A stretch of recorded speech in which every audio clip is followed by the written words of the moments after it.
4 दिन पहले ये सुनसान गांव जो पहाड़ियों में बसा हुआ है कुछ इस तरह दिखता था।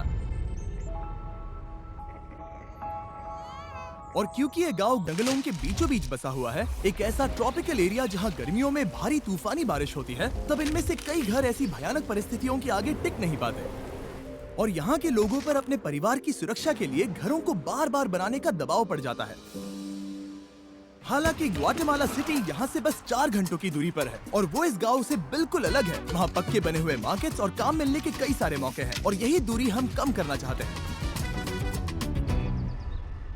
हमें ग्वाटेमाला के इस कम्युनिटी के बारे में पता चलते ही हमने कांटेक्ट किया टेचो को, जिसके साथ हमने 2 साल पहले काम किया था और हमने कोस्टा रिका के गरीब कम्युनिटी के लिए 10 घर बनाए थे ताकि हम इस गांव को नष्ट होने से किसी तरह से बचा सकें। और 1 हफ्ते बाद डैरेन ग्वाटेमाला सिटी के पास पहुंच गए और वहाँ खूबसूरत लैंडस्केप्स और रिच कल्चर होने के बावजूद भी उन्हें जल्दी से एहसास हो गया कि चिसीगुआन के उस छोटे से गांव तक पहुँचना कितना मुश्किल है। उन्हें पास वाले गांव तक एक चार्टर प्लेन से जाना पड़ा और उसके बाद जंगल से होते हुए मीलों तक चलकर जाना पड़ा।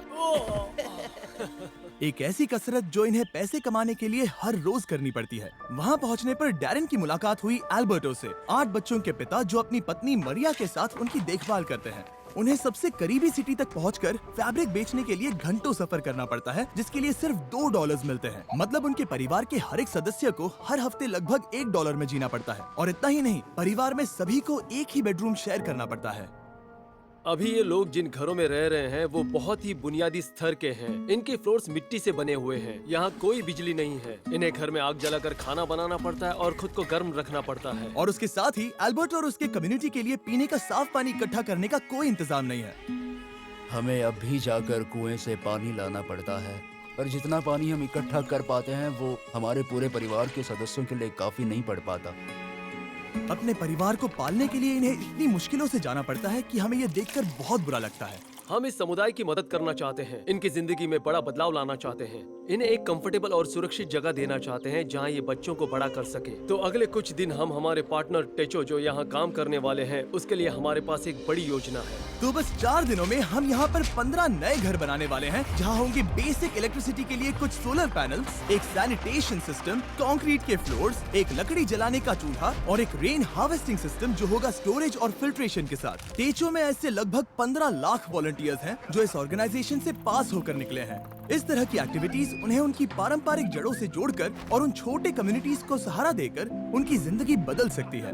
वो अपने और उन कम किस्मत वाले लोगों के बीच की दूरी कम करने में मदद करते हैं।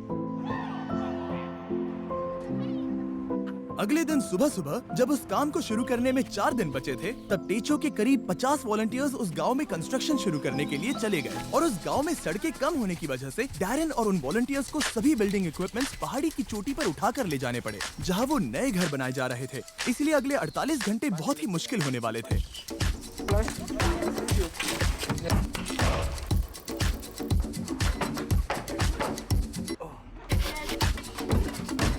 मुझे विश्वास नहीं होता, पर सूरज उगने से पहले उन्होंने वक्त पर काम खत्म कर लिया।